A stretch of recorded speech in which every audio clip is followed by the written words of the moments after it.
Welcome back to Suffocating in Suburbia. I am Stevie GB, your host, your only host. And today I have a very cool guest. In the record stop theme, which my last interview was with Nippo, the king of record stop. I got to get to Bruce and the other record stop people eventually. But this guy, I didn't even be honest, I didn't remember him right away until Nippo brought him up and he said, "Do you remember that kid that used to ride his bicycle from Smithtown to Ronkonkoma?" Which I think is at least 10 miles or maybe more, depending where in Smithtown. And I know where in Ronkonkoma. But it was a good 10 miles. And he used to come to the record store every Thursday, from what I understand, which is the day I was always there. And I think it was new release day, if that's the reason for it. That's what Nippo said. But it was a Thursday night gathering and other nights, of course. Long story. But this guy has made quite a name for himself. I'm going to read. He's an owner and founder of Nasty Little Man, a PR firm for some notable rock bands. I'm just going to read the list. Maybe you heard of some of these guys: the Foo Fighters, Beastie Boys, Iggy Pop, Radiohead, Rammstein, The Shins, Arcade Fire, Beck, Metallica, St. Vincent, Vampire Weekend, Spoons, Gorillas, LCD Sound System, and perhaps you may have heard of a guy named Paul McCartney. That's another one. Ladies and gentlemen, the one and only, not the one and only, there's another one with the same name, but this is not that guy, but we'll talk about that too. Steve Martin. How are you, Steve? Good. Thanks for having me. Yeah, thanks for being on the show. Wow. Wow. I mean, you remember me at Record Stop? You said Kinky Steve. I don't remember Yeah. that back then, but almost everything. But there were a lot of people around, and I'm glad you were. What was your band of choice? Everybody had that. Me, it was the Kinks, Kinky Steve. Who was the band that?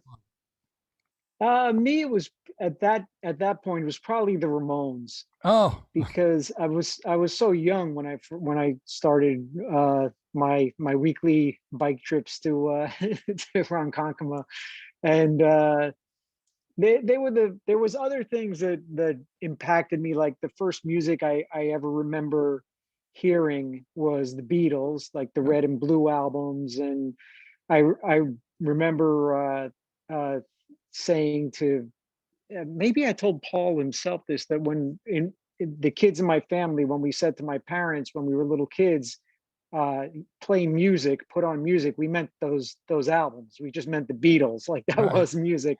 And then when I was 10, I did the math. It was 1975. I was 10 years old. So it must have been his appearance on the Cher variety show. But when I saw Bowie do Fame on TV, that was the moment that sealed my fate. That I was Mm. like, okay, wherever that guy is going, that's where I'm headed.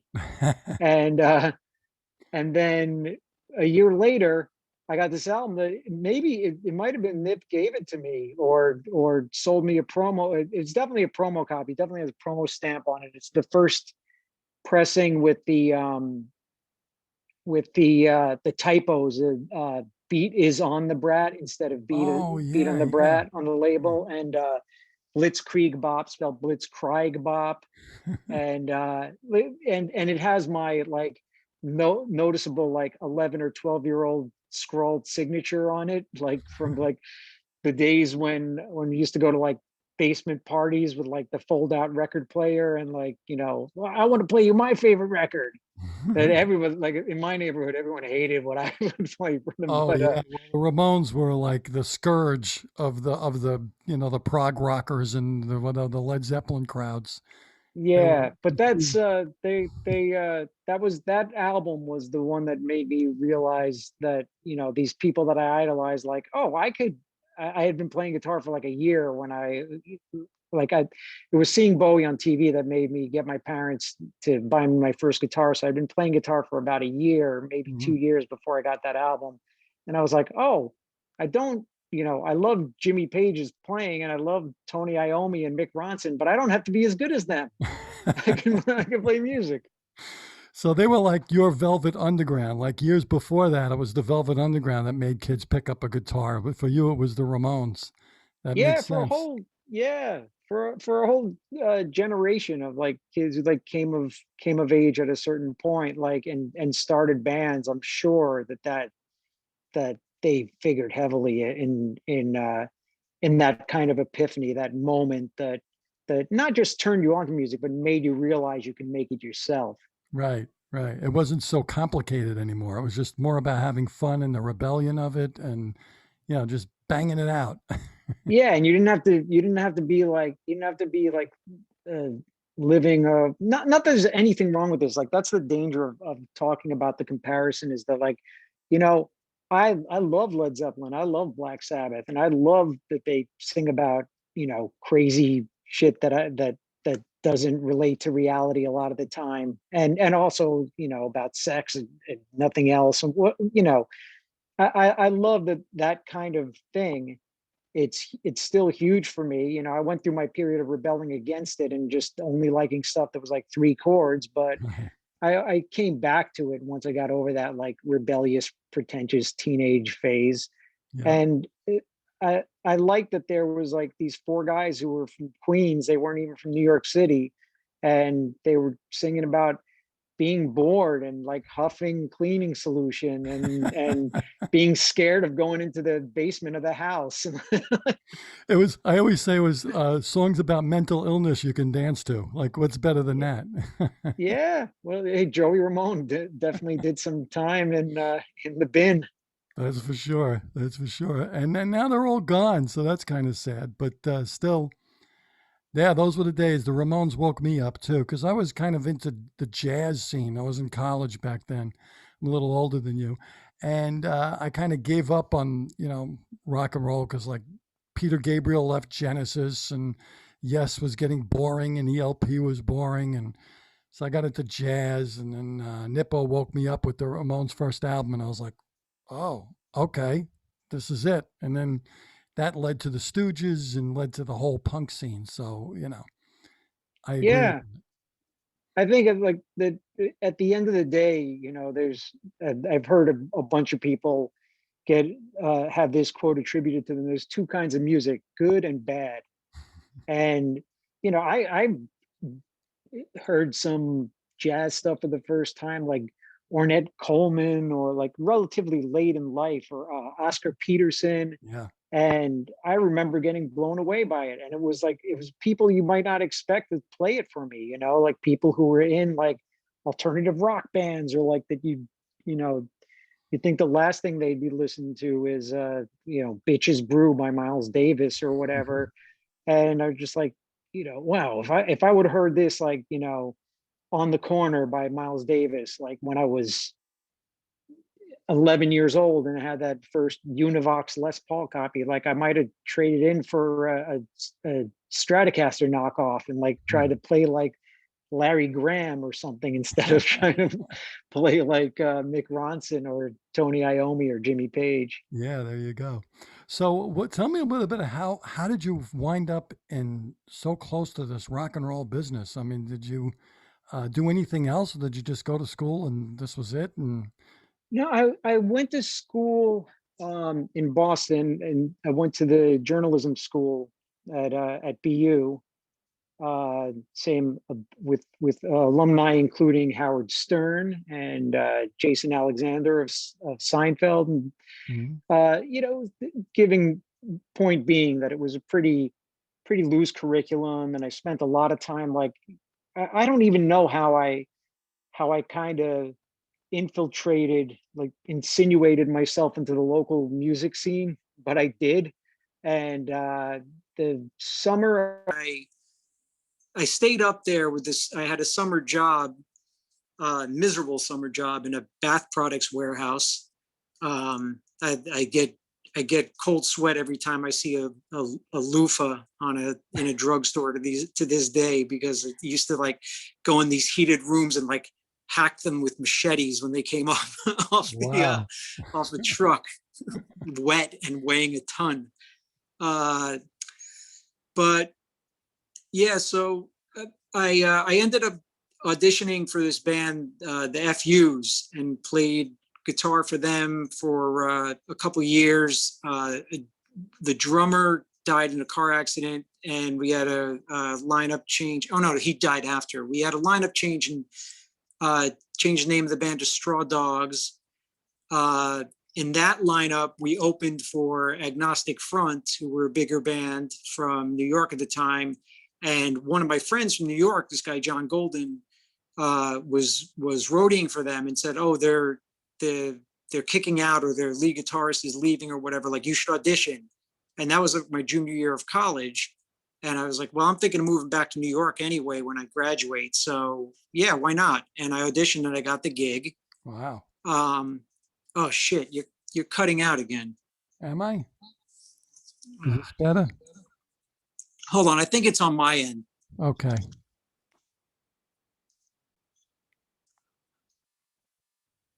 Hello. Yeah, there you go. Yeah, it was my Okay. AirPod was All right. crapping out of Well, you power. auditioned for Agnostic Front and got the job. That's amazing. And they're known as like one of the, in that genre of music, they're the kind of the pioneers of that real Yeah, hardcore punk. yeah, it was funny because like I'd seen them play, and I'd gone to a lot of like with some of the guys who like hung around like record stop, like Bill Connolly and Mark Furnish, and we had gone to like, by the time I was graduating high school, like before I went to college, CBGB was in the thick of like the matinee scene. Like that was keeping their doors open after all like the wave that I was too young to catch of like the Right. television and Dead Boys and Talking Heads and Blondie, and like the Ramones had all graduated to playing the Palladium and Irving Mhm. Plaza, and Mhm. uh, the CB's matinees was all Bad Brains and Kraut and Cro-Mags and Agnostic Front, and uh, yeah, so we were going in like almost every weekend to Sunday matinees. So it was funny to be in that band after, well, it seemed like a long time. Like time seems to move a lot more slowly when you're that age. That's Like true. going from 1981 or 82 when I saw my first CBGB matinee to like the winter of 1986 when I joined AF was like an eternity. Yeah. But it was going from being like, you know, 17 years old to being 22. So a lot happens in that time frame. That's true. Uh, so yeah, so I recorded and toured with Agnostic Front from 86 to 89. The singer, this is public knowledge now. It's in their Showtime documentary in his book or whatever. He got busted on a drugs charge and was going to jail for a little while. So we had a meeting at our label, which was Relativity, and we were just trying to brainstorm ideas about like keeping up because there was no internet back then. There was no like, well, we can put it on our Facebook. The band will be active again in a year and a half when he gets out or whatever. There was none of that. So we were like, well, let's do a benefit for him and let's make a live album out of the benefit show, and let's make a video out of the live show and get that on Headbangers Ball on MTV, and just kind of like brainstormed all these ideas, and some of them were mine. And the guy at the label, Alan Becker, uh, who's still, I think, the GM of what it is now, which is RED Entertainment, was just like, "Oh, you got some good ideas, and we got an assistant job open in the publicity department. You want to interview for it?" And I Hmm. was like, "I'll take anything you got, especially if it's got health insurance," because I was like driving the band's van, making deliveries, and I didn't know what I was going to do. So, but actually, I had a little income before I took that job from freelance writing, because when I did get my journalism degree, not that it really was necessary for this, but when I would be touring with Agnostic Front, I would meet people like, the artist Pusshead, there's all like Metallica's art, and then the famous Misfit shirt with the skull pulling the eye out, and Oh, okay. uh, No, I don't a know lot of them. like, yeah, you'd know his art if you saw it, I know all the those, art. I know the Misfits logo. I know that. So and the Metallica Damage Incorporated with the yes. skateboard, the skulls and the bats with barbed wire on them. Yes. And I knew that he had done the first record, the artwork for the FU's, the band that I joined. And so he would come out to all the shows. He was based in the Bay Area where Thrasher magazine was. Now I think that was the first national publication I freelanced for, because I met him at one of our shows. I think it was one of our shows or a show we went to of some other band when we had a night off, and it was just like, hey, if I fax you or mail you my writing samples, will you take a look at them and think about having me do some work for you? And he was like, oh, it would be cool to have you write for us. And so, I was working a couple side hustles. Hmm. But yeah, getting back to the history of how I got to be doing what I'm doing. So yeah, I got the job. I was a PR assistant. I was there for about 2 years, got up to being East Coast director. And then Nirvana happened. And I work a lot of their catalog PR now, but back then I never worked with them when they were actually around. But it was just a revelation, like between that and like the first Lollapalooza tour in '91, it was like something shifting, like there's going to be a viable business for good rock bands again. Hmm. And I wanted to do something more than just to be at a label where somebody else was bringing stuff in, and you know it wasn't my choice. Like some of it was good, some of it was shit. That's how I got the name Nasty Little Man, because like there was some stuff when Sony bought the company that they were downstreaming through us that they didn't want to put out. And I don't even remember the person's name, but one of my superiors, when I said this stuff isn't getting, they were like, why aren't you getting as much press on this as you did on like something good? I don't remember what. And I said, because that was good and this is garbage. This is shit. And the person said, you're just a nasty little man. You don't like anything. And I was like, I like all kinds of music, but I don't like bad music. And yeah, so I left, and That's a great I had title, met Nasty Little Man. I love it. yeah, it stuck with me when Yeah. it was time to incorporate and do a title search again, pre-internet. Like had to have my lawyer send a list of prospective names to like whatever the trademark or New York business department. I don't even know any of this stuff. It all happened so fast. Like I don't even know how it happened. So we had been meeting with a lot of bands at the label in the wake of Nirvana, trying to sign these indie bands before the majors got their hooks in them. And we, after a couple times, it occurred to me that when these managers would call me and say like, well, we liked you and we liked the radio guy and we liked like one other person there, but we're going to go with like $1 million deal from Interscope. And a couple different people told me that.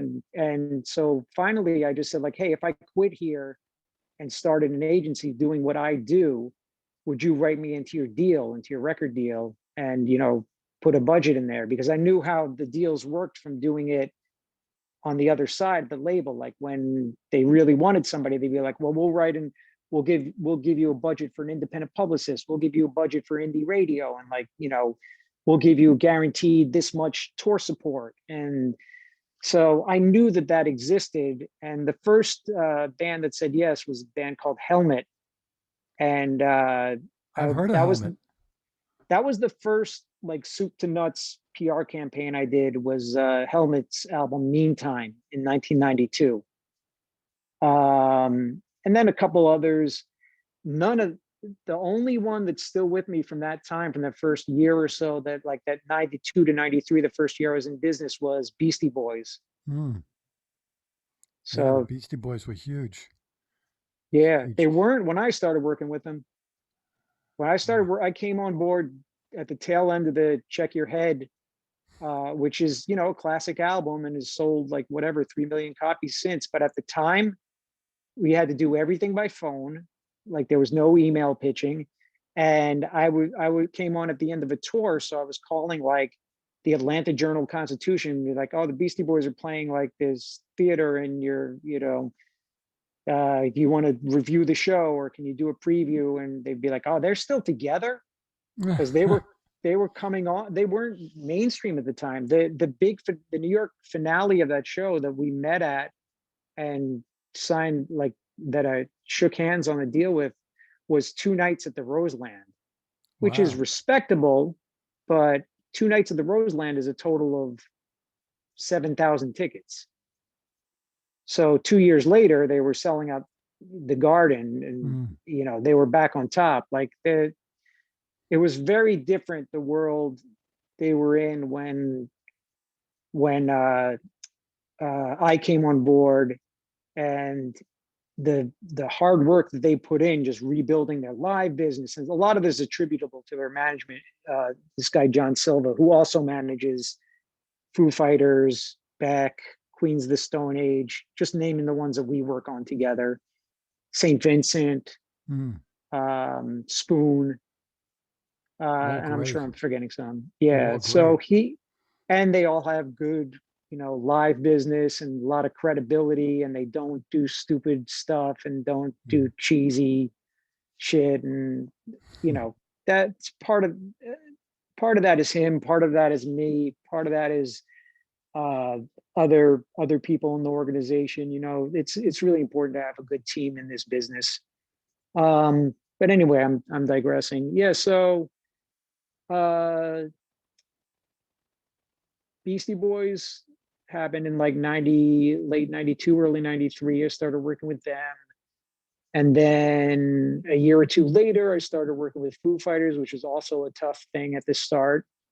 And along the way, some others that I'm still working with, like by the end of the 90s, I had Radiohead, Rammstein, Luscious Jackson, yeah, a bunch of them. It kind of went in waves. And then there was like, I came up with all these people who were my same age, who were like of my same generation, like the Beastie Boys and the Foo Fighters and Beck and Damon Albarn, who's Gorillaz, and Blur. And, we were all just like, oh, it's so cool that we're like peers and friends. And like, we're working with all people who are like our manager and our publicist and our booking agent. They're all the same age, and we're all of the same generation that's like making stuff happen for us instead of like waiting for the adults to give us a green light. And like, it was like we were it was like a club. It was like a club. So you were all in the same club. Yeah, that's fun. Yeah. It was a community. Yeah, because I'd find like, if I said like to, Mike D and the Beastie Boys, like, oh well, blah blah blah. My friend Matt Sweeney is a session musician. He'd be like, oh, I know him. Like, it was just like, it was such a community at the time. And then around the early to mid 2000s, I started picking up some new clients that were people who were like a generation younger, who were in their 30s when I was in my 40s, like Arcade Fire and Vampire Weekend, and love Vampire Weekend. LCD Sound System they were closer to my age, but they formed as a band a lot later. So I sort of had like these kind of younger acts under my charge, and I became like the senior guy, like only by about 10 years, but still like I was like the elder statesman to these guys. And then that flipped on its head in 2008 when I started working with Paul. And what was that like? That must have been like surreal. It was really surreal. We hit it off right away. We got along really well, and we still do. I've said to him that it was the first time that I was put into a machine that was that massive and already up and functioning at that level. I had never been plugged into like, all right, we're going on the road, and like, this is your itinerary. And like, I had done that before with people that I had been with when they were playing clubs. And then the next album, they were playing theaters. And then like finally on the third or fourth or fifth album, they were playing arenas. It was like, yeah, it's great. It took us like 5-10 years, but here we are. You were climbing with them. But with Paul McCartney, Yeah, it was like the you're first starting at show the I did top. with him was him headlining Coachella Yeah. in 2009, and it was like, yeah, Wow. I had like Beastie Boys headline Coachella when I was when the first time they played it, and that was in like 2004, and I had been with them for 11 or 12 years at that point, Right, so right. it was somewhat different. Yeah, I can imagine. Now, tell me a little bit about the transition. You must have had to change the way you do things. Like you mentioned in the beginning, it was making phone calls and there was no internet. And now, in the age of social media, I mean, does it make your job harder or is it just different? You just have to attack it a different way, I guess. Yeah, just different. I mean, it's easier in some regards, like when you want to get information out quickly. Like we used to have to like call the wire service and like or like pay to like get on like PR Newswire or service a press release and like as soon as possible and get it out and like wait for somebody to pick it up and then like call attention to somebody else like, oh look, the New York Times ran this item, like Rolling Stone put it in their random notes section, you got to pick it up too, and Right, right, right. that's all done. But one thing I will say is that, and this I believe is going to be the case until I finish doing this, or if I ever do, um, I find that the most popular thing as far as music goes on new media is writing about something that happened in old media.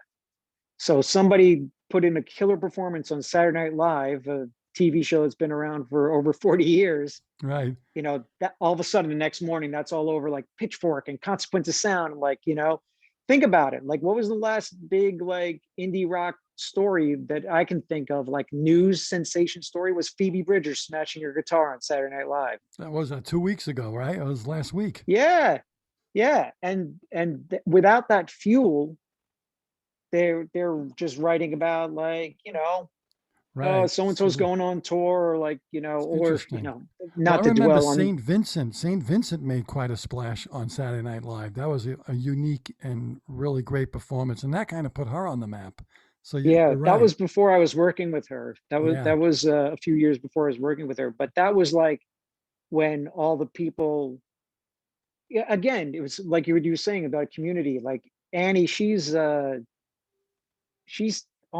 like 15 years younger than me. Like Mm. she's considerably younger than me, but she got into this like community of people like who mutually admire each other and are like artists with similar aesthetics and passion about what they do and fans of one another. And the way I first met her was when I was working with Nirvana and they were getting inducted into the Hall of Fame. And I think it was Dave's idea, but it was a genius idea to just have female front people do all the Nirvana songs with them. Oh, So it was wow. Dave and Chris and Pat doing a bunch of Nirvana greatest hits, and all the lead singers was St. Vincent, Kim Gordon from Sonic Youth, Joan Jett, Wow. Lord, and it was an amazing set. One of the best sets of music like that. And then afterwards, we had a party with no press and no one allowed but friends and family at St. Vitus, a 300 capacity bar in Brooklyn, in Greenpoint near the Barclays Center where they had the ceremony. And everybody just everybody had done every singer and had done one song each at the ceremony, but at the party they did every song that they had rehearsed with the band. So Wow. Joan Jett was fronting Nirvana for like 6 songs, and St. Vincent for like 3, and Kim Gordon for Wow. 4, and That's a like an couple other incredible night of music right there. yeah, a couple of their friends who were just around just got up, like Jay Mascis got up and did a couple songs. Wow. And just like no one ever plans like, oh, we've got this game plan for 30 years from now, we're going to be in the Rock and Roll Hall of Fame. Like you'd be crazy to say something like that. I've said it to my friend who I push my friends who go into business for themselves. And like, I don't know if this guy wants to be at it, but a friend of mine who over the last couple of years went into business for himself, he was like, yeah, I don't know if I can, pull this or that off. I forget what he was talking about, but I was like, you can do anything. If I went back in time and told my 12-year-old self, well, this time in 40 years, you're going to be publicist for McCartney, Bowie, Metallica, uh, I would have said that's crazy, but I would have told my younger self, like, well, you can do anything. If you have good taste, you're smart, you have good instincts, a good work ethic, and also, like it or not, this may come off harsh, but it's true. If you're born white, male, no birth defects, no mental handicaps, Mm, uh, two parents, paying for your college, mm. all these advantages that you have, if you don't make the most of having all these incredible advantages, being born on fucking third base, really, Yeah, it's you true. know, That is a it's really nobody's interesting way to fault put but it. your Yeah, own. you're right. That's right. That's a really good way to put it. Yeah, I told this guy, when he said like something about he's one of my best friends, and he was just saying like his friend is like I can be abrasive, admittedly, when we have conversations like this, but he said like, oh well, my friend said that that it's impossible to like have kids and still live in the city and run a business or whatever. I was like, well, then your friend is a bad influence, because your friend, I know I'm the one who like, might use harsher language and might call you out for underachieving and make you feel bad, but like what I'm doing is a better influence. Hmm. I mean, some of the best work I've done has been because I had like a really demanding manager or a really demanding artist, or like, somebody who would tell me like, well, like Bowie, great example, like was straight up with me, like, I'm never going to do another interview. I'm never going to play another live show. But, when I was hired, he's like, but I'm going to expect you to like get this record a lot of attention. And Right, right, right. it challenged me. He was like, he's like, well, I know you'll come up with something good. Hmm. And I walk out of that meeting and I'm like sweating and like, shit, I got to come up with something good. How could you not be intimidated by having like David Bowie like kind of dress you down? Like you gotta make this Yeah, it happen. didn't dress me Maybe down, but that's the just wrong kind of like, word, but just kind of make you feel yeah, like I yeah, gotta work for this guy. kind of set the bar. Right, right, exactly. Well, Bowie's a pretty high bar to set, that's for sure. Yeah, Um, Paul did too. Paul, when I met oh, with Paul, like I knew there was no bullshitting with a guy who'd been doing this at the level that he had for as long as he had. And uh we talked about some stuff, and somehow we came around to the Grammys, and I said, like in the time I've been in the business, I've never seen that like definitive like Paul McCartney Grammy moment, mm, like that I'd want to see. Like that's one of the goals for me. And then he got nominated for the Amoeba Records live EP, and he called me and was just like, all right, well now you're going to create that moment. So think of something good. Okay, bye. So, wow. Wow. And how do you come up with how do you come up with ideas that, now you're at the table with coming up with something good. What sparks your imagination to make that happen? The pressure, it must be unsurmountable. I can't even imagine. yeah, it is a lot of pressure, but I thrive on it. Yeah. I definitely have found that my personality is such that like even if I'm tongue tied and having a mental block or a bad day, or like I got a headache or so, like if there's something in the way, there's something in the way that I'll be like, I'll get back to you in 24 hours and I'll have like a strategy and targets and whatever, and it just comes. Like Wow. it's kind of, I sound like I'm jerking myself off, but the the truth is like it's really like inspired by the music, and as long as the clients keep on making amazing music that gives me these thoughts and feelings, like it just comes. Like it's like asking them where the music comes from. Not that I'm equating being I understand. of flack, like even if arguably if I am like one of the best ones in in my industry, it's still nothing compared to like coming up with like uh Black Star or A Day in the Life or like, but I understand. But I think that's really yeah. fascinating that you're able to just come up with this stuff. It's almost like a God-given gift that you have to be able to just, because I don't know how, I mean, it's amazing to me. I really am inspired by you that you're able to do that. Because I would panic knowing myself. I'd be like, Paul McCartney needs me to do something really incredible. I would go out of my mind, but somehow Oh yeah, I you just do, but make it happen. I just control it. I Yeah. panic, but I control it. Like, I'd be panicking. yeah, But that's amazing that you do that. And I'm sure, I mean, I'm sure you've probably tripped a few times and things didn't work out. And you don't have to talk about it, but I'm sure there's times where, it's not going to happen. But then you figure out a yeah. way to turn it around. Um, yeah, I'm trying to think. I mean, I'm fine to talk about. I'm just trying to think of some that. Oh, there was one where there was one time when um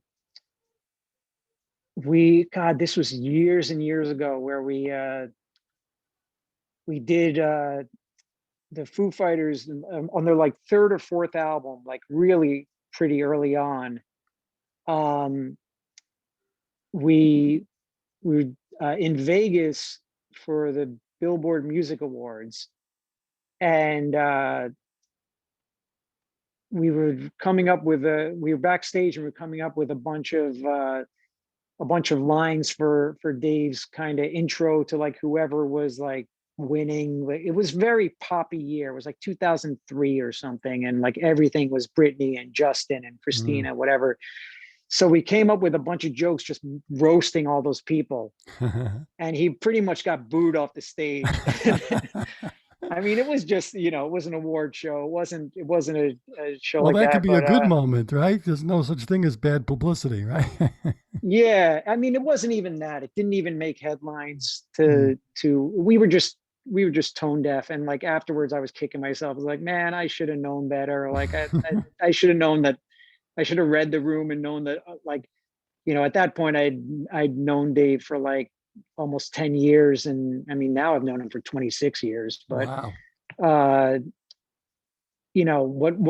what he and I thought was hilarious and was cracking us up like backstage, and like he said something about like a lot of people make jokes about Justin Guarini of American Idol having no talent, and I don't think that's fair to call them jokes. And a bunch of his fans are in there, it's like a boo. Hey, look, And and Dave's a trooper. He's the ultimate showman. He like, he broke his leg on stage I remember that. I remember. and Well, he played comes right across as through. such a cool guy. I mean, there's like, to me, like the coolest guys in rock and roll. I think of like Brian Ferry, David Bowie, and to me, Dave Grohl is up there as like just a cool guy. Great drummer. I loved his drum work with Nirvana and Queens of the Stone Age, and I love the Foo Fighters. I think they're fantastic. So I think it's so cool that you get to know these people so well, and it's great. Yeah. I mean, I think that goes back to what I was saying about wanting to get out of the like not be a label guy and to be an independent guy and to take the chance. But also part of that, which I wasn't thinking at the time when I was like whatever 24, when I cut out on my own and decided to do it, or 26 or however old I was, is that, you know, when they hire me, they're hiring me.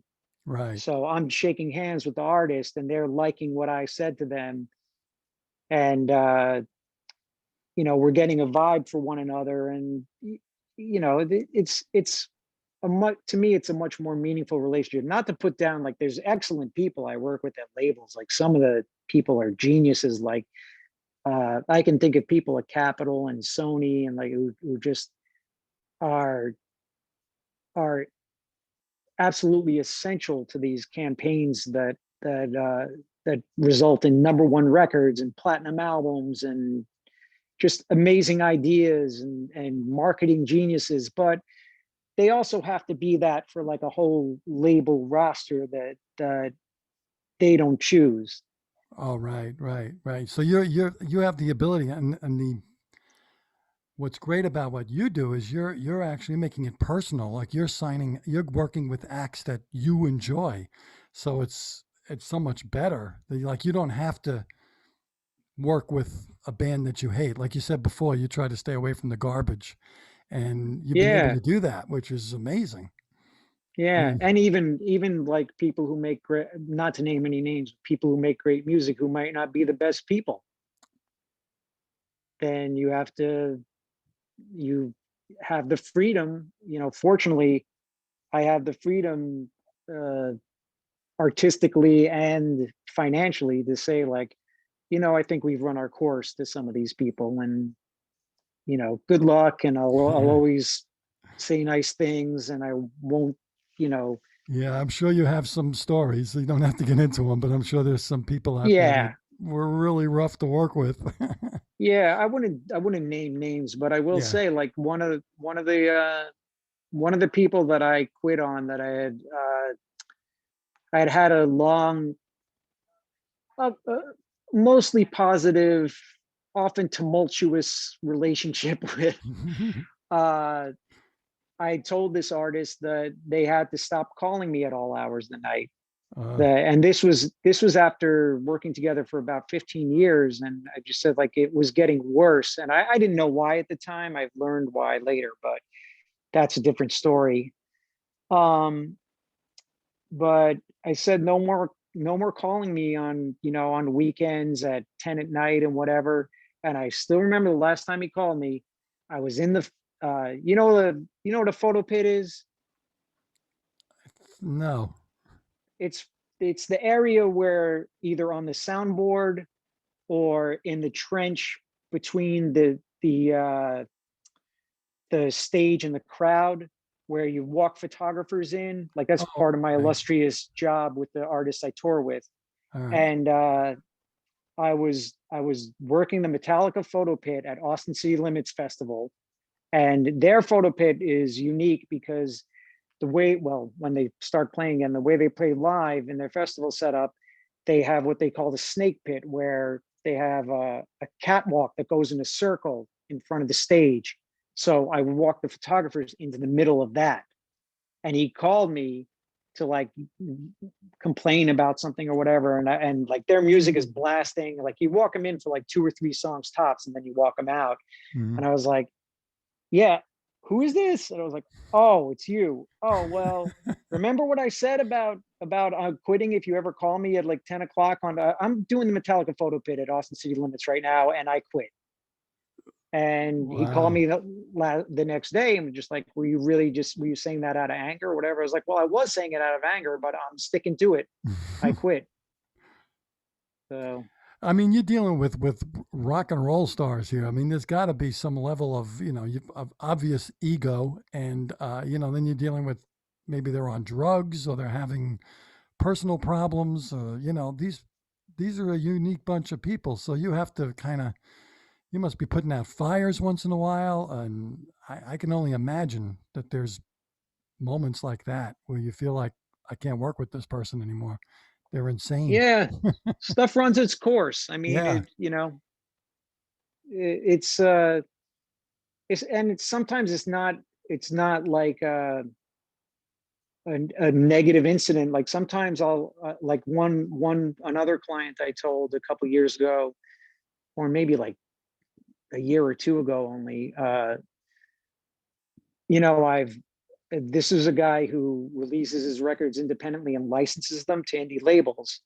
And he said, "Oh, I got this new record that we're going to put out this year." And I was like, "All right, well, send me the files and I'll come up with a strategy for it."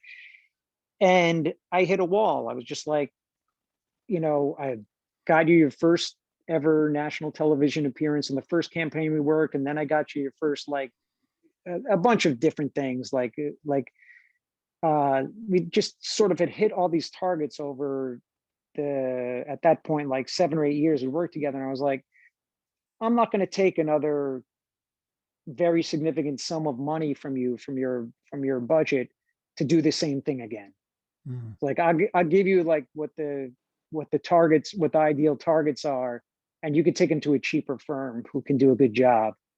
And yeah, because it's kind of dishonest. Like and I didn't want to be that guy who's like, oh, he's calling for me and I can't talk to you right now because I'm, on a photo shoot with the Foo Fighters or on a tour with Metallica or Paul McCartney or, um, not that not that I not that I can't work artists that aren't necessarily at that level, but it's just kind of doing the same thing again. Like, okay, well, we're going to do Jimmy Kimmel live again, and we're going to do, another kind of thing, Rolling Stones, similar thing he did on the last record, and it just wasn't worth the my rate.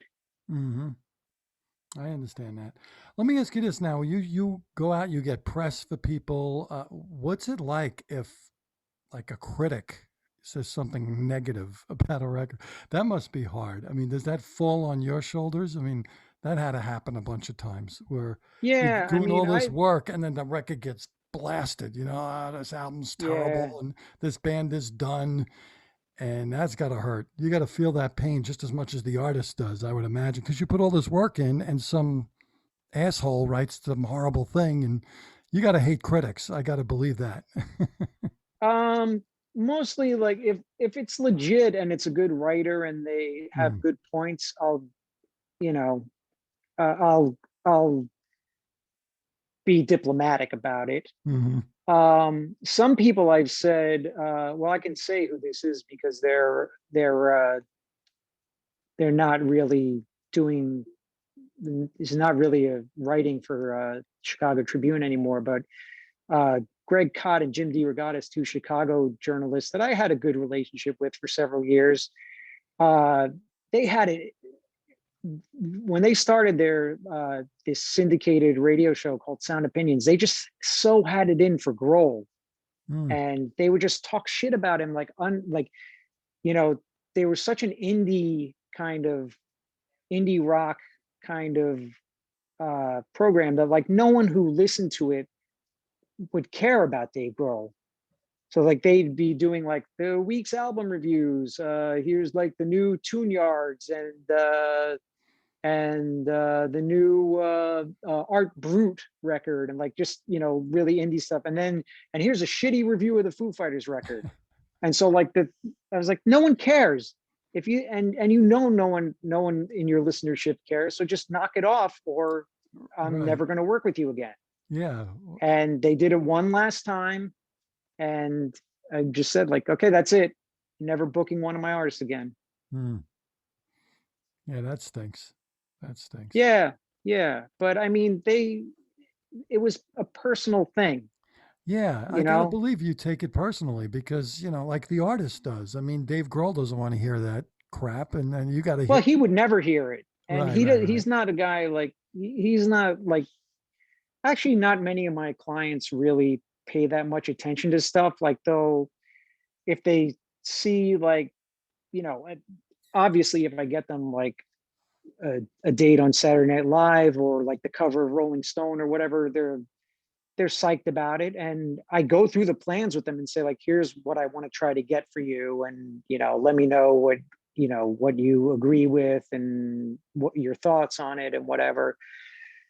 But um yeah, I've had people that I worked for who would like fixate on negative reviews or just read everything. Mm, And then there's people who just really don't. Like they'll say to me something like, oh well, such and such is a crappy publication, so I don't want anything to do with it. But mm. it's not necessarily based on like, well, you know, they gave my last record like 1.5 stars out of 4. Like, it's I don't really work with like petty or vindictive people. Like I understand like um not everything is for everyone, like Right. So if if uh if when I see that Pitchfork is reviewing the Foo Fighters record, I'm like, well, they're not going to like it. It could be like the greatest thing. It could be the band's best record ever, but they're still going to give it to somebody whose favorite band is Clap Your Hands, Say Yeah. It's a foregone conclusion. I was like, I know without it, when I'm clicking on that link, like the highest the rating is going to be is like 5.5 out of 10.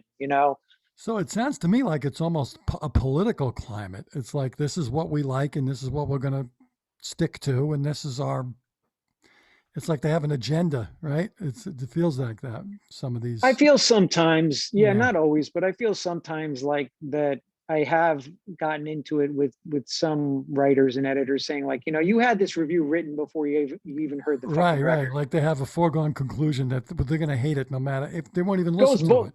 goes both ways too. Right. Goes both ways. There's certain artists of mine that I know are going to get great reviews from certain publications. Hmm.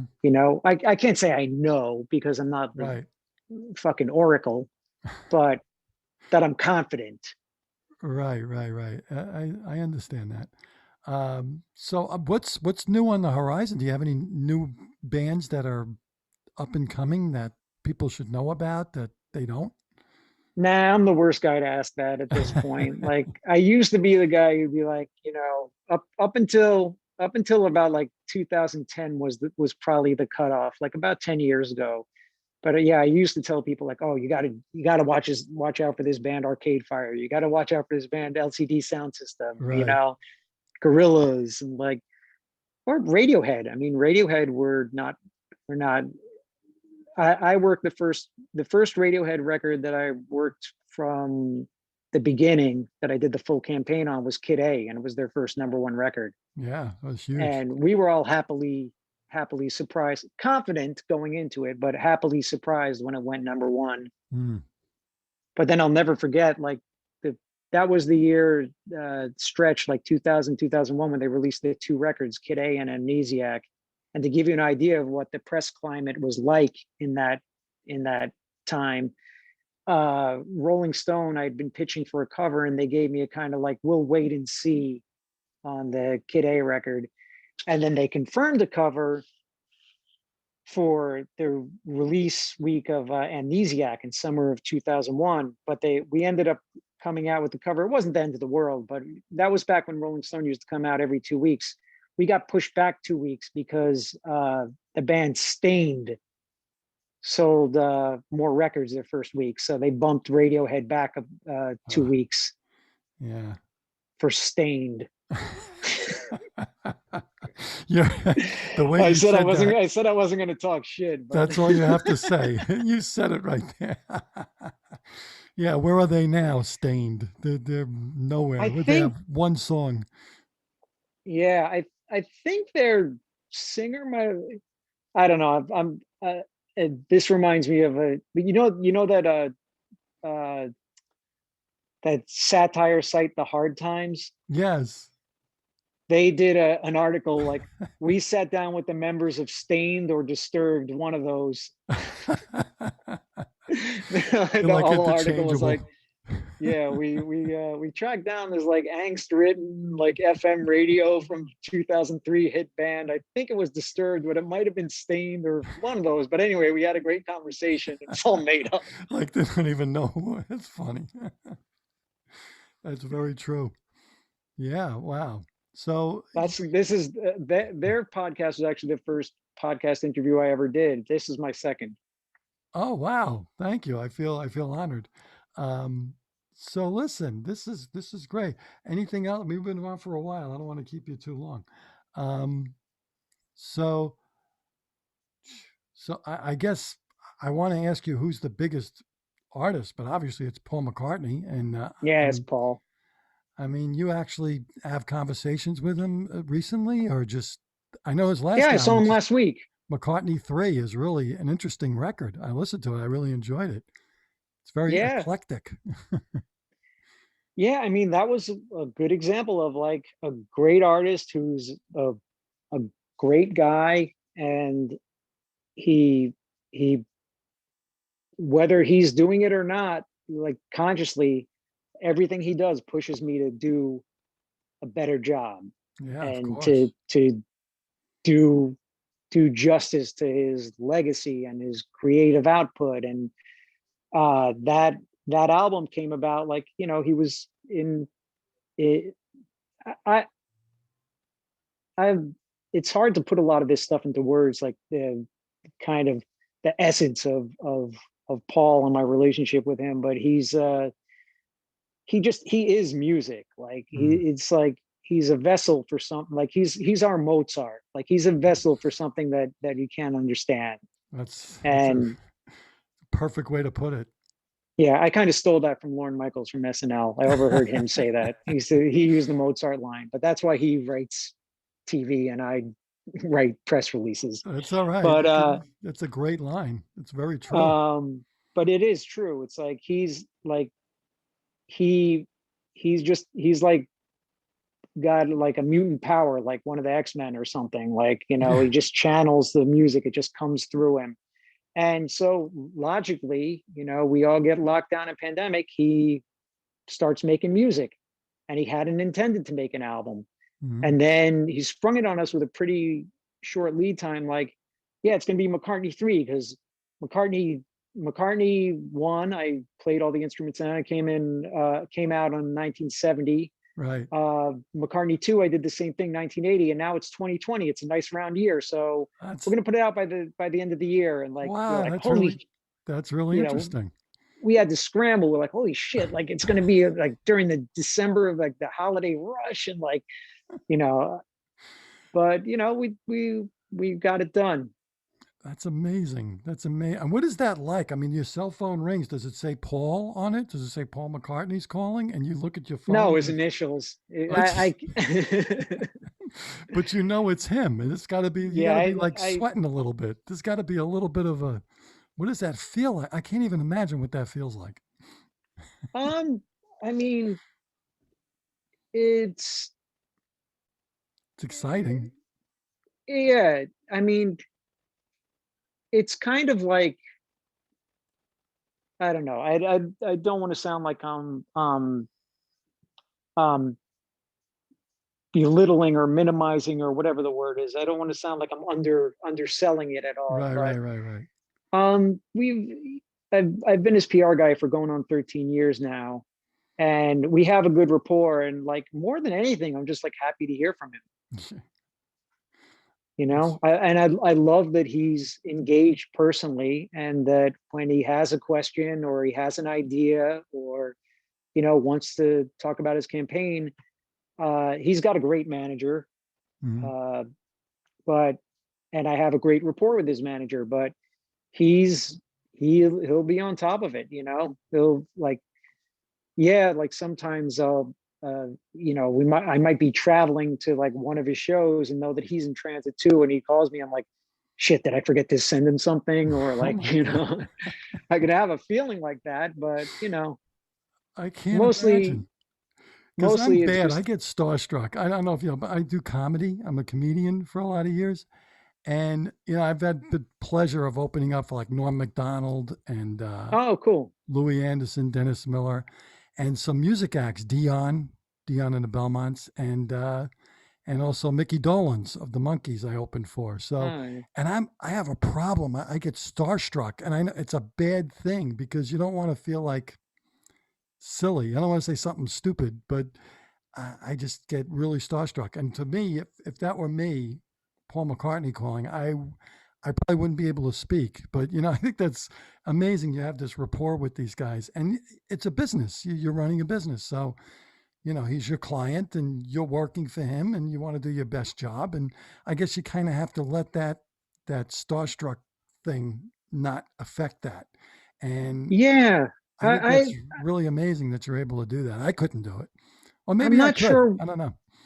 Yeah, maybe I think, what I think, it's kind of like holistic medicine, where you get exposed to something enough and you build up a tolerance for it. Right. Because I mean, I think if you would have told um me in the first year of my business, when I was like 20, my mid 20s or something, or the late 20s, that it was one thing to meet like Dave Grohl, and we played shows together when I was in AF and he was in Scream, and like, you know, that was one thing. But like if you told me like, well, David Bowie's looking for a PR guy and I can get you an interview, like then back then I might have frozen up and might have gotten freaked out because I was so accustomed to like working and interviewing for the gig with people that had been my peers, you know, that I had met the Beastie Boys guys through the New York music scene, and I had met Dave Grohl before I interviewed with him to be his PR guy, and Mm-hmm. you know, they were just people that I knew, friends of friends, and Right. they were my age, and like, yeah, I was definitely nervous going into the first time I met with Paul in 2008. Like, I was nervous, but I wasn't nervous like, I'm trying to think of if there's an instance where I was like really tongue tied and nervous based on who the person was. I was nervous about just making sure that I made a good impression and making sure that I, you know, said everything I wanted to say, and you know, didn't screw it up. Like, but I wasn't like Chris Farley in the SNL skit, you know. That's so But yeah, funny. I guess I was over it by I guess I was over being starstruck by then. Yeah, it's been a long time since I can remember being starstruck by anyone. I mean, even like if it was going to be anybody, it would be Paul or it would be Bowie, or but Bowie and Paul both had a great vibe about them, about putting you at ease, like Wow. talking to you about stuff other than just the business at hand, you know, like it, yeah, I can say both of them made me really comfortable from the first Wow. handshake, That's great to know. That's great to know. and kind of effortlessly too. Like, Yeah. I've noticed that about Paul. Like he always strikes up conversations with every, like we were doing a shoot for something I can't talk about now because it's not coming out for a couple months, but we were doing a shoot together last week, and you know, I just noticed like how he always does. He's talking to the people who are doing the catering and the people who were, you know, doing the like the boom mic, you know, holding it over his head, and you know, just chatting with them about their job and what they do, and like, you That's know, amazing. to him the guy who's mixing the audio feed is just as important to the shoot happening as anybody else. Wow. That's amazing. And those people must be, some of them must be like, oh, that was that was Paul McCartney.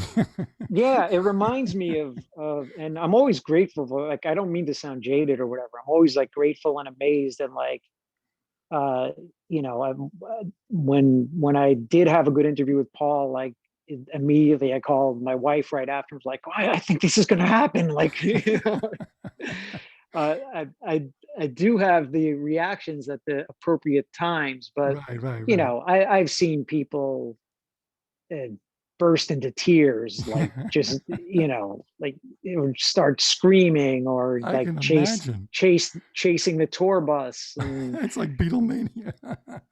yeah, it is. I mean, it still happens. I got to tell you, I saw him live in concert twice, like back in 2004, I think it was, you know, and I tell people, oh, yeah, he would do like 23 songs and like 18 of them were Beatles songs. And I tell people, grown men would be crying. You'd see grown men weeping. You know, he'd play Let It Be, and then he'd play Hey Jude, and then he'd do side two of Abbey Road. It was like Yeah, every that's, you're song, describing the home stretch of you just, the yeah, the live and let die into, the you know, whole let thing. It it was be like into live and song let after die. song. It was like every song, and you just uncontrollable crying. And I would look around and I'd see grown men my age just like weeping because he's like a part of us, you know. It's like, so I understand that feeling, and it's amazing that you've been able to do this, and you're really lucky. Yeah, we sit like one of the guys on the crew, the guy who's in charge of filming all the documentary footage, Charlie. he said, as jaded as we all get, one night we were having dinner and we're like exhausted, and we're somewhere in like Fort Wayne, Indiana, or some Des Moines, Iowa, or someplace where we don't know anybody and we don't know where to go, and like we're just sitting in like a hotel bar having like hotel food, dinner, whatever. And I think it was in one of those kind of settings I'll always remember what he said. He's like, no matter where the show is and how tired we are and how fatigued we are on the road and whatever, there's always one moment during every show that we're like, fuck me, I work for Paul McCartney. And I was like, yeah, that's definitely true. Yeah. I mean, I've always felt it, but I was like, you just put into words what I've been feeling for the last, like, whatever, 12 years, 13 years. Yeah. I mean, exactly. And I'm feeling that for you, if that makes any sense. I'm feeling that for you. It's like vicariously, like through it. And man, you come a long way from Well, that kid riding your bike from Smithtown to Ronkonkoma. it's all, you know, it's all cyclical, and it's all interconnected. Like the fact that I would uh, ride my bike 10 miles to get like a German language David Bowie 7-inch that I couldn't Oh, get in my Helden. town. Yeah, Helden, and back with V2 Schneider on the B That's side. right. That's right. I have that Uh, 45 somewhere. yeah, me too. Um, that, and that I would like, start sneaking into New York City to see shows at clubs when I was like 14, 15 years old. And it's all intertwined. I mean, and it's funny that I had the same conversations with the people who were talking about who are these icons who like did the same things. Paul went to see Bill Haley and the Comets when he was like, whatever, I think 15 years old. And Yeah. uh Grohl was talking about, like, dropping out of high school to tour Europe as Scream's new drummer when, he was 17 years old. That's very interesting way to put it. Yeah. That's I very mean, true. when you So get bitten by that. there's a parallel. So even though he's Paul McCartney, he started out as that kid listening to Little Richard and now he's Paul McCartney. Yeah. Yeah. I mean, you have that in common, like all these people who, like, I mean, I'm always really grateful and thankful that I found like my niche where I can excel, and like kind of, I could be still playing music for a living, but I wouldn't be playing music with the caliber of artists that I that I represent. I'd probably I could probably make a decent living playing guitar, but Yeah. um, it, I'm fortunate that I landed in like my lane that I do well at. But like, as I've said to people, like I was just kind of whatever it was, whether it was like a higher power or like, just fate or luck or whatever, like that I saw David Bowie on TV that night when I was 10 years old, and like, the flicked a switch in my head that was what I was going to do. Wow. And just other formative things, like I would go, like the first time I went to CBGB, I was like, I'm going to play here someday.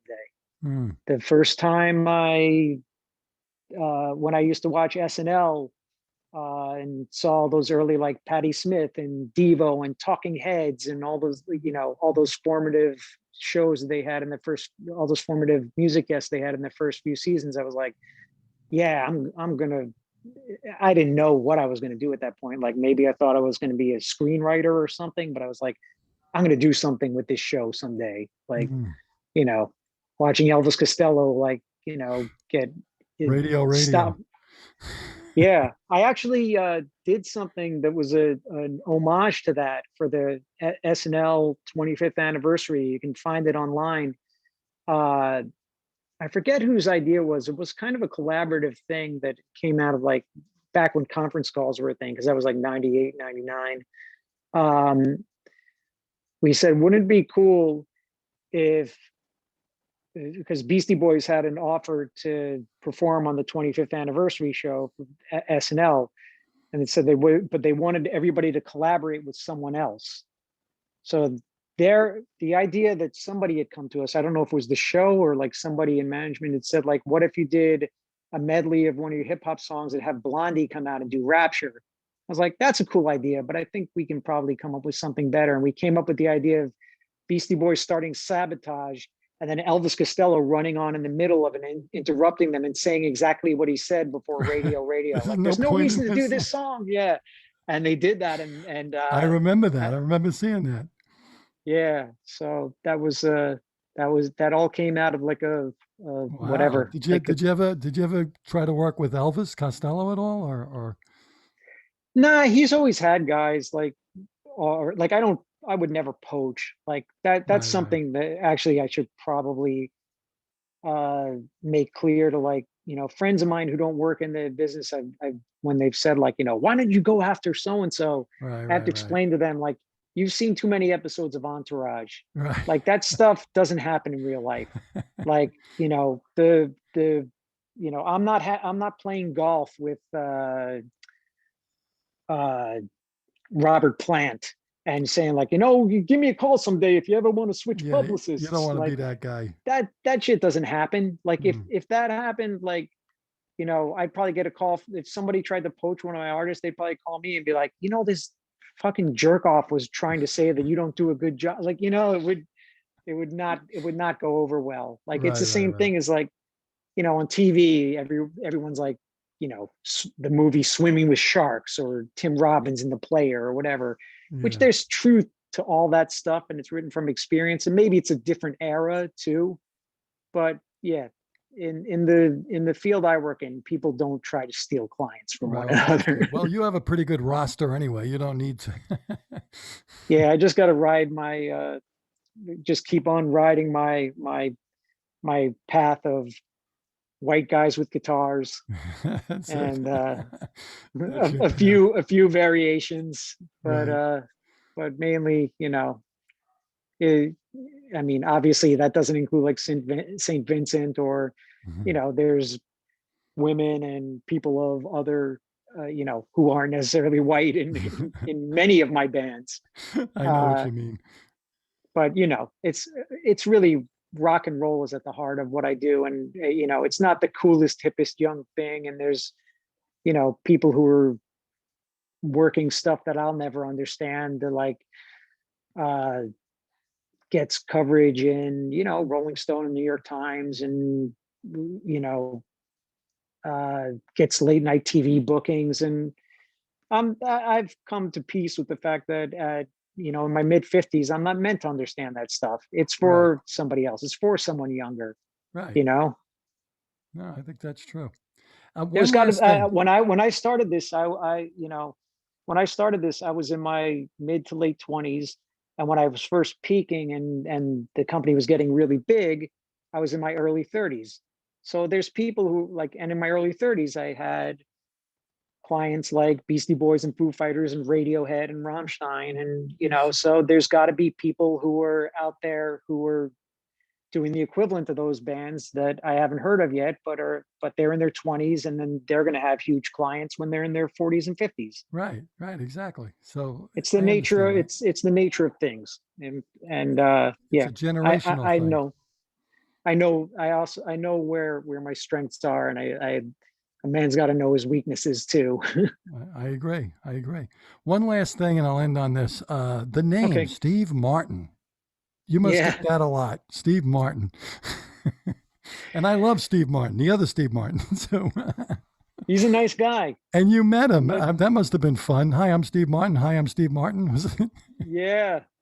I hear he hands out business cards that say, "You met me and I was really nice," or I forgot what the exact saying was, but his business card says. I never got one of those, because I guess when I met him, those are probably for fans, and when I've met him, it's always been in it's always been in the context of Saturday Night Live. That makes sense. The first time I met him, that photo where we're both wearing tuxes, that was at the SNL 25th anniversary party. And my wife took that picture of us. We never did it, but she wanted to put it out as a holiday card, like "Happy Holidays" from the Martins. But maybe someday. And That's then pretty funny. the next anniversary show they had was the 40th one, which was I think 5, 6 years ago.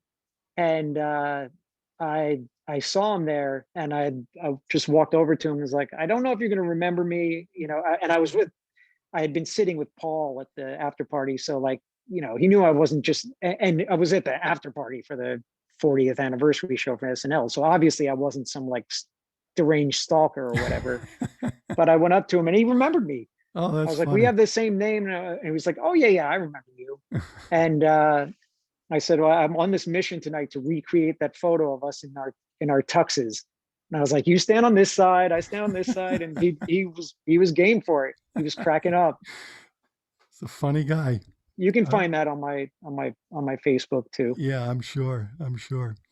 Well, listen, this has been incredible. The longest interview I've ever done, but it was amazing. Oh, I could probably sorry, no, sorry to no, don't babble. be sorry. I could have gone in another 2 hours. It was You can amazing. edit the highlights, Wow, I'm keeping the whole thing. Are you kidding? I will post this on my Facebook. including my earpod and my AirPod dying. Oh, I think I did pause it at that point, but that's all right. Oh, Even if it's in there, it makes it more real. But listen, Steve, thank you so much. This has been a fascinating time, and man, you have quite a life, and I'm jealous and envious and all those things, but not really. I'm happy for you. I think it's phenomenal, and God bless you, man. Wow, terrific. And you're married? You have any kids? don't have kids. Okay. Married. I've been married 20 years. Oh, good. Be 21 years this August. Okay. Yeah, Congratulations. yeah. That's Thanks. me too. I'm married 38, so I got you beat a little bit. Uh, Yeah. Where exactly do you suffocate in Suburbia? Where? I'm out in Holbrook on Holbrook Long. I'm not far from Record Stop. I'm probably about 2 miles away from Record Stop, They're which in is Patchogue now. Holbrook. Oh, they're in Hold Holbrook. Record Stop's in Patchogue. They have a new Oh, store in Patchogue, but the original Record Stop is now a bagel store. So what are you gonna do? That's what happens. yeah. It's the way things go. Before Time, that, it was a time vape. moves It was on. a vape lounge. They had vaping going on, and then they shut that down, and ended up being a bagel store. So that's what it is. Even Hubba Hubba's gone. Remember Hubba Hubba? Yeah, I That's remember I used to get sandwiches there when. that's right. Yeah, there was a good pizza place there in that shopping complex too. There was. I don't remember the name of it. You're right. There was a pizza place there, but I hardly ate. I used to just go there for the records. I don't remember really eating while I was there. I did go to Hubba Yeah, Hubba I though. I used to get some sandwiches. yeah used to get lost there. I mean, that place was, I told Jim Nippo, like when he came by my office, like God, it must be 10 years ago. Um, and he was kind of surprised when I told the my staff and I introduced him to everybody there. I was like, this guy was like a mentor to me. And he's like, I was? And I was like, He yeah, doesn't I mean, realize the effect he had on us. I told him he could sell sand in the yeah, desert. yeah. No, I mean, I didn't have like a, an internet to guide me. I didn't have like Metacritic, I had like, him like, how's this band The Damned? Oh, you'll like that. Get that, like I had enough money, like an allowance money to buy an album or two a week, because their albums were cheaper than the ones at the mall. That's And true. And more interesting, that's for sure. yeah, and wider selection. And yeah, he was a guide for a lot of things. And there was like, other people, like people who were older than me in bands that I joined, that I learned a lot of the ropes from. And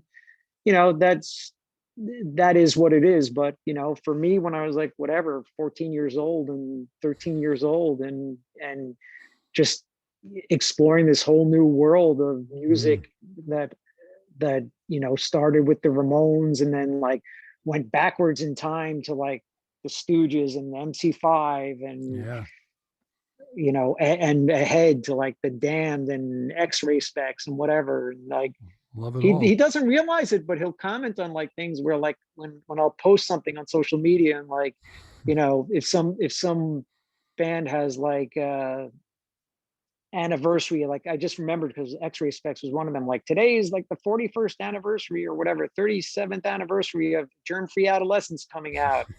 And I repost and say like this was a great album, like underrated, formative album of my youth. And like he'll comment like, oh yeah, I think I sold you an import copy of that. They're like, yeah, you sure did. That's etched in my memory. I told him that every album he recommended to me, I bought. It was like, is this good? Yeah, okay. It's just like there was never a second question. Yeah, I saw your Yeah. I saw your interview with him. Oh, You're saying like, thanks. but Yeah, without a yeah, doubt. He was the man. All right, listen, Steve, I got to run, but this was great. This was great, and yeah, I'm glad it worked out.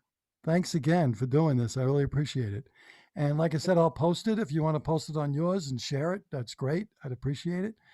And Okay. hopefully we get back to normal, and you'll get to go to some concerts, and we'll meet up at a concert sometime. Who knows? Jones Beach. I Yeah, don't know.